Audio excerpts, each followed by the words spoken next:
Hello नमस्कार, स्वागत है मैथ्स पॉइंट पर।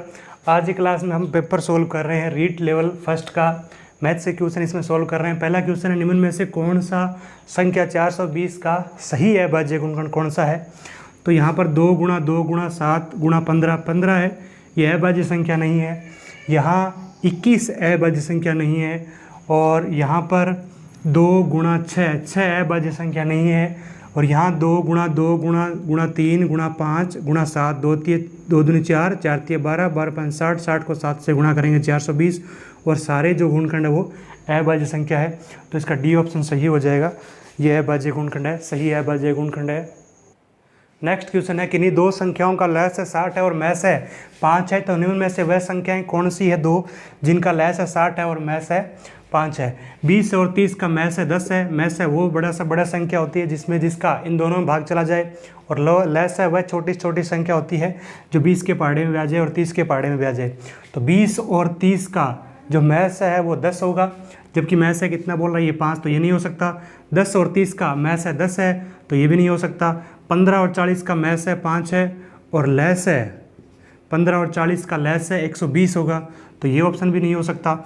यहाँ देखिए 15 और 20 का मैस है 5 है और लैस है 60 है, क्योंकि 15 के पहाड़े में 60 आ रहा है और 20 के पहाड़े में भी 60 आ रहा है। 15 चौके 60 20 तिये 60, तो 60 लैस हो गया, और मैस है भी 5 हो गया। 15 भी 5 से विभाजित हो रहा है और 20 भी 5 से विभाजित हो रहा है, तो ये सी ऑप्शन सही हो जाएगा। नेक्स्ट क्वेश्चन है, दिए एक अनुपात 5:7 का परपद 35 है, तो पूर्व पद बताना है। परपद 7 है, 7 की वैल्यू 35 है, यानी 7 5 35, 7 की वैल्यू 35 है, 7 5 35, तो पूर्व पद जो 5 है 5 की वैल्यू भी 5 गुना होगी। 7 की वैल्यू 5 गुना है 7 5 35, तो 5 की वैल्यू भी 5 गुना होगी, 5 5 25, तो ये ऑप्शन सही हो जाएगा 25। नेक्स्ट क्वेश्चन है, 4 आदमी एक काम को 20 दिन में पूरा करते हैं, 10 आदमी उसी काम को कितने दिन में पूरा करेंगे। 4 आदमी किसी काम को 20 दिन में पूरा करते हैं, तो एक आदमी 20 गुणा 4 दिन में पूरा करेगा, और 10 आदमी उस काम को 20 गुणा 4 बटा में 10 2 चौके 8 दिन में उस काम को पूरा कर लेंगे, तो बी ऑप्शन सही हो जाएगा इसका। 329 रुपये में वस्तु को बेचने पर एक डीलर को 6% की हानि हुई है, तो वस्तु का क्रय मूल्य ज्ञात करना है। तो वस्तु का जो विक्रय मूल्य होता है वो होता है 100, लाभ है तो 100 प्लस लाभ प्रतिशत, हानि है तो 100 माइनस हानि प्रतिशत बटा में 100 गुणा में क्रय मूल्य। अब विक्रय मूल्य यहाँ पर वस्तु का दे रखा है 329 बराबर 100 माइनस हानि दे रखी है 6% बटा में 100 गुणा में क्रय मूल्य हम ज्ञात करेंगे। तो ये 329 100 भाग में ऊपर जाएगा, गुणा में हो जाएगा, उधर लेफ्ट साइड में जाएगा, तो 100 माइनस 6 94 गुणा में इधर आएगा, 94 भाग में चला जाएगा, तो ये क्रय मूल्य आ जाएगा। 329 में 94 का भाग देंगे 3.5, 3.5 को 100 से गुणा करेंगे तो 350, तो वस्तु का जो क्रय मूल्य है वो 350 रुपये हो जाएगा। नेक्स्ट क्वेश्चन है, यदि 3 संख्याओं का औसत 40 है, यदि उनमें 2 संख्याओं का औसत 38 है, तो तीसरी संख्या बतानी है। 3 संख्याओं का जो औसत है वो 40 है, तो 3 संख्याओं का योग जो है वो कितना होगा। 3 संख्याओं का औसत 40 है, तो 3 संख्याओं का योग 40 गुणा 3 120 होगा। 2 संख्याओं का औसत 38 है, 2 संख्याओं का औसत 38 है, तो 2 संख्याओं का जो योग है वो 38 गुणा 2 76 होगा। 3 संख्याओं का योग 120 है, 2 संख्याओं का योग 76 है, तो 120 में से 76 घटाएंगे, 3 संख्याओं का योग में से 2 संख्याओं का योग घटाएंगे, तो तीसरी संख्या बच जाएगी 44, तो तीसरी संख्या होगी 44, डी ऑप्शन इसका सही हो जाएगा। अगला क्वेश्चन है, 3000 रुपये पर 2 वर्ष के लिए 11% वार्षिक दर से साधारण ब्याज की दर से कितनी धनराशि प्राप्त होगी।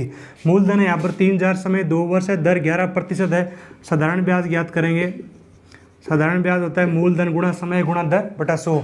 मूलधन हो गया 3000 गुणा समय हो गया 2 गुणा दर होगी 11 बटा 100, 2 0 से कैंसिल हो जाएगा, 30 दूना 60, 60 11 से गुणा करेंगे 660 रुपये साधारण ब्याज हो गया। उसके बाद कितनी धनराशि प्राप्त होगी, यानी मिश्र धन ज्ञात करना है। मिश्र धन होता है मूलधन प्लस ब्याज, ब्याज समेत कितनी राशि होगी। मूलधन 3000 रुपये हो गया और ब्याज हो गया 660 रुपये, तो कुल कितनी राशि प्राप्त होगी 3660 रुपये।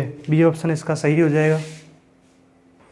नेक्स्ट क्वेश्चन है, 2100 रुपये मूलधन और 8% वार्षिक की दर से 2 वर्ष और 3 वर्ष के साधारण ब्याज का अंतर बताना क्या होगा। 2 वर्ष और 3 वर्ष के साधारण ब्याज का अंतर, तो 3 वर्ष और 2 वर्ष में अंतर हो गया 1 वर्ष का।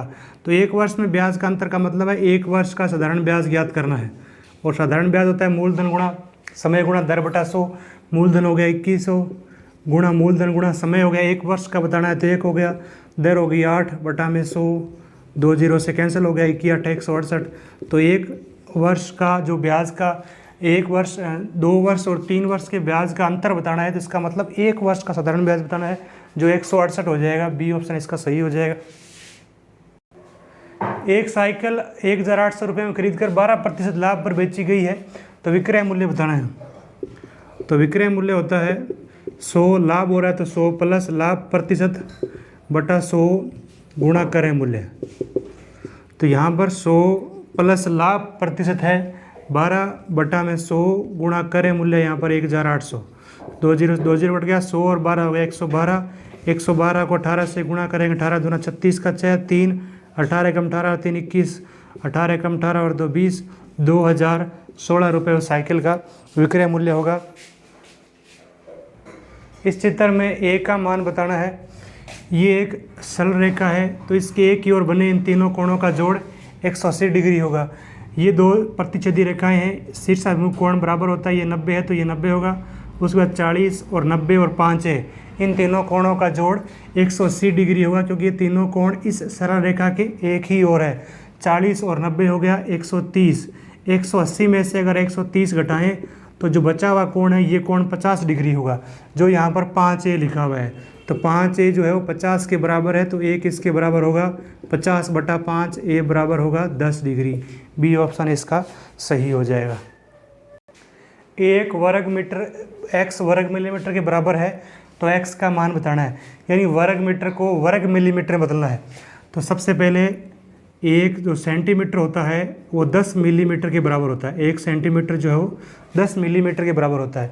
और 1 मीटर जो है, 1 मीटर में 100 सेमी होंगे। तो 1 मीटर में मिलीमीटर कितने होंगे? 1 मीटर में 100 सेमी है और 1 सेमी 10 मिलीमीटर के बराबर है, तो 1 सेमी में 100 गुणा 10 यानी 1000 मिलीमीटर होंगे। 1000 मिलीमीटर है 1 मीटर में। अब 1 वर्ग मीटर बताना है, वर्ग मीटर का मतलब 1 गुणा 1।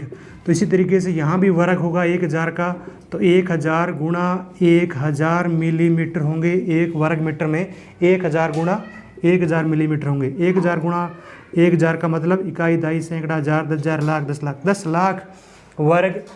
10 लाख वर्ग मिलीमीटर होंगे। तो ये ऑप्शन इसका डी सही हो जाएगा। नेक्स्ट क्वेश्चन है 15 वर्ग मीटर क्षेत्रफल है, तो वो एक वर्ग है जिसकी भुजा 15 मीटर है, या 3 वर्ग है जिसकी प्रत्येक की भुजा 5 मीटर है, या 5 वर्ग है जिसकी प्रत्येक की भुजा 3 मीटर है, 15 वर्ग है जिसकी प्रत्येक की भुजा 1 मीटर है। यानी 15 वर्ग मीटर जो क्षेत्रफल है वो इनमें से किसका है? 1 वर्ग है जिसकी भुजा 15 है, तो उसका क्षेत्रफल तो 15 गुणा 15 225 वर्ग मीटर होगा, जो कि 15 नहीं है। 3 वर्ग है जिसकी प्रत्येक की भुजा 5 मीटर है, तो 5 मीटर भुजा वाले वर्ग का क्षेत्रफल होगा 5 गुणा 5 25। और 3 वर्ग है ऐसे, तो 3 वर्गों का क्षेत्रफल होगा 75 वर्ग मीटर, यानी 15 नहीं है। फिर ये वर्ग है 5 वर्ग है जिसकी प्रत्येक की भुजा 3 मीटर है, 3 मीटर भुजा वाला वर्ग है, तो उसका क्षेत्रफल 3 गुणा 3 9 वर्ग मीटर होगा। और ये 1 वर्ग 9 का क्षेत्रफल 9 वर्ग मीटर है। ऐसे 5 वर्ग है, तो 5 वर्गों का क्षेत्रफल 9 पंजे 45 वर्ग मीटर होगा, 15 के बराबर नहीं है। 15 वर्ग है जिसकी प्रत्येक की भुजा 1 मीटर है, 1 मीटर भुजा वाले वर्ग का क्षेत्रफल होगा 1 गुणा 1 1। और ऐसे 15 वर्ग है, तो 15 वर्गों का क्षेत्रफल हो जाएगा 15 वर्ग मीटर। तो 15 वर्ग मीटर जो क्षेत्रफल है वो किसका है? वो ऐसे 15 वर्गों का क्षेत्रफल है जिनकी प्रत्येक की भुजा 1 मीटर है। नेक्स्ट, ये आकृति दे रखी है, इसका आयतन बताना है। ये आकृति घनाभकार है। घनाभ का आयतन लंबाई गुणा चौड़ाई गुणा ऊंचाई होता है। लंबाई गुणा चौड़ाई गुणा ऊंचाई। लंबाई यहाँ पर 3y है, गुणा चौड़ाई यहाँ पर y है, गुणा ऊंचाई यहाँ पर इस घनाभ की 2y है। गुणा करेंगे तो 3 दूना 6, y गुणा y की पावर 3 हो जाएगी। तो सही उत्तर हो जाएगा 6y³। बी ऑप्शन इसका सही हो जाएगा। नेक्स्ट है RICE एक समचतुर्भुज है। आकृति में दिए गए माप के आधार पर समचतुर्भुज का परिमाप ज्ञात करना है। ये साइड 5 है, ये 12 है, क्योंकि समचतुर्भुज के विकर्ण परस्पर लंब समद्विभाजित करते हैं। ये विकर्ण ये आपस में 90 डिग्री पर काटते हैं, ये 90 डिग्री हो गया। तो ये जो त्रिभुज बना है ये समकोण त्रिभुज है जिसका आधार 5 है और लंब 12 है। हम ये कर्ण ज्ञात करेंगे। इस समकोण त्रिभुज का ये कर्ण है और समचतुर्भुज की ये एक भुजा हो जाएगी। तो पाइथागोरस प्रमेय से कर्ण स्क्वायर बराबर आधार स्क्वायर प्लस लंब स्क्वायर होता है। आधार यहाँ पर 5 है तो 5 का स्क्वायर प्लस लंब यहाँ पर 12 है तो 12 का स्क्वायर। 5 का स्क्वायर 25, 12 का स्क्वायर 144, 144 और 25 जोड़ें 169। तो इस समकोण त्रिभुज का जो कर्ण है वो आ जाएगा √ 169, 169 का वर्गमूल 13, ये आ गया 13। ये 13 है समचतुर्भुज की भुजा और समचतुर्भुज की प्रत्येक भुजा बराबर होती है। तो ये भी 13, ये भी 13, ये भी 13। तो समचतुर्भुज का जो परिमाप है वो 13 + 13 + 13 + 13, चारों भुजाओं का जोड़ आ जाएगा 13 चौके 52 सेंटीमीटर। तो इस समचतुर्भुज का परिमाप 52 हो जाएगा। ऑप्शन सी इसका सही हो जाएगा। नेक्स्ट क्वेश्चन है 10,20,305 का सही आंकिक रूप कौन सा है? तो ये इकाई, दाई, सैकड़ा, हजार, 10,000, लाख, 10 लाख, 10,20,305। तो ये ऑप्शन सही हो जाएगा। अगला क्वेश्चन अंक 2, 5, 7, 8 का उपयोग करते हुए सबसे बड़ी और सबसे छोटी संख्या बनाइए और फिर इन संख्याओं का अंतर ज्ञात कीजिए और बताइए कि ये अंतर निम्न में से किस संख्या से विभाजित नहीं होता। तो इन अंकों से अगर सबसे बड़ी संख्या बनानी है तो सबसे बड़ा अंक पहले लिखेंगे 8, 7, 5, 2 और छोटी संख्या बनानी है तो छोटा अंक सबसे पहले लिखेंगे 2, 5, 7, 8। अंतर लिखना है तो घटाना है। 12 में से 8 गया 4, यहाँ 4, 14 में 7 गया 7, 6 में से 5 गया 1, 8 में से 2 गया 6, 6,114। अब 6,114 में इकाई का अंक 4 है। इकाई का अंक 0, 2, 4, 6, 8 हो तो वो संख्या 2 से विभाजित होती है। यहाँ पर 4 है तो ये 2 से विभाजित होगी। उसके बाद अंकों का योग करें तो 6 और 1 7, 7 और 7 14 और 4 18। अंकों का योग 18 है। 18 3 से विभाजित होता है तो ये संख्या 3 से भी विभाजित होगी। उसके बाद 18 9 से विभाजित है तो ये संख्या 9 से भी विभाजित होगी। इकाई का अंक 0 या 5 हो तो वो संख्या 5 से विभाजित होती है। तो यहाँ 0 या 5 नहीं है तो ये संख्या 5 से विभाजित नहीं होगी, बाकी 2, 3 और 9 से विभाजित होगी। तो सही उत्तर इसका ऑप्शन सी हो जाएगा। निम्न में से कौन से विकल्प में 5 का स्थानीय मान 500 नहीं है? 5 का स्थानीय मान 500 कब होगा? जब इकाई, दाई, सैकड़े के स्थान पर 5 होगा। इकाई, दाई, सैकड़े के स्थान पर 5 है तो यहाँ 5 का स्थानीय मान 500 है। यहाँ इकाई, दाई, सैकड़े के स्थान पर 5 है तो यहाँ भी 5 का स्थानीय मान 500 है। यहाँ इकाई, दाई, दाई के स्थान पर 5 है तो 5 का स्थानीय मान 5 दाई 50 होगा। यहाँ 5 का स्थानीय मान 500 होगा। तो ऑप्शन सी हो जाएगा। 9,256 इस संख्या में 5 का स्थानीय मान 500 नहीं है। निम्नलिखित में से कौन सा भिन्नों का सही अवरोही क्रम है? तो 1/5 की वैल्यू होगी 0.5। 1 में 2 का भाग देंगे 0.5 आधा है या हाफ है। 2 में 5 का भाग देंगे तो 20.5 आ जाएगा, 5 चौके 20। और 3 में 4 का भाग देंगे तो 0.75 और 2 में 3 का भाग देंगे 0.66। अवरोही क्रम में लिखना है तो अवरोही मतलब सबसे बड़ी भिन्न सबसे पहले आएगी।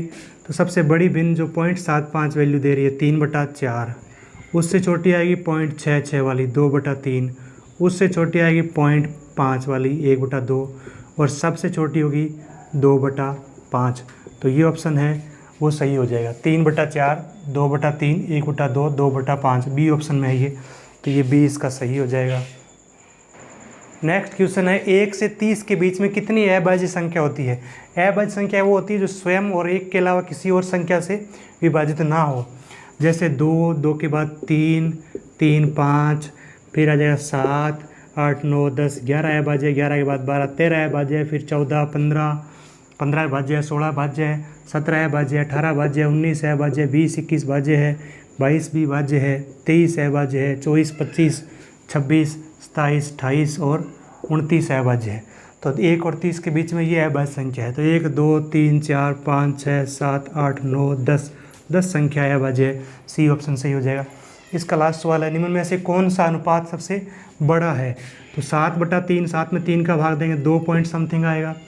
25 में 7 का भाग देंगे 3 पॉइंट समथिंग आएगा। 35 में 9 का भाग देंगे 9 × 27, 3 पॉइंट समथिंग आएगा। 19 में 2 का भाग देंगे तो ये 9.5 होगा। तो ये 9.5 सबसे बड़ी वैल्यू है। तो सबसे बड़ा अनुपात हो जाएगा 19:2 यानी 19/2। डी ऑप्शन इसका सही हो जाएगा। धन्यवाद।